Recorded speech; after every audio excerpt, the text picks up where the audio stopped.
कराची के मुख्तलिफ इलाकों से लापता शहरियों की बाजियाबी की दरख्वास्तों की समाअत। लापता शहरी कौन था, क्या काम करता था? सिंध हाई कोर्ट का इस्तिफसार। मोहम्मद उस्मान बाइक मैकेनिक था, नामालूम अफराद गाड़ी में डालकर ले गए। दरख्वास्त गुजार वकील की जानिब से ये मौक़िफ़ इख्तियार किया गया। मजीद क्या डिटेल्स हैं, जान लेते हैं लियाकत राना से। लियाकत, बताइए क्या मामला है?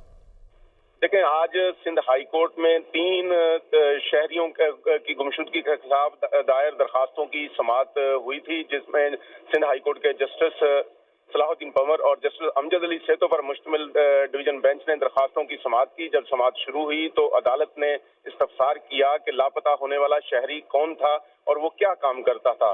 दरखास्त गुजार के वकील ने बताया कि मोहम्मद उस्मान कायदाबाद का रहायशी है और बाइक मैकेनिक था, वो मैकेनिक का काम करता था। अदालत ने तफ्तीशी अफसर से इस्तफसार किया कि क्या लापता होने वाले शख्स का कोई क्रिमिनल रिकॉर्ड था और अब तक उसकी बाजियाबी के लिए क्या इकदाम किए हैं। अब तक उसकी बाजियाबी के लिए क्या इकदाम किए गए हैं? ठीक है लियाकत, बहुत शुक्रिया आपका।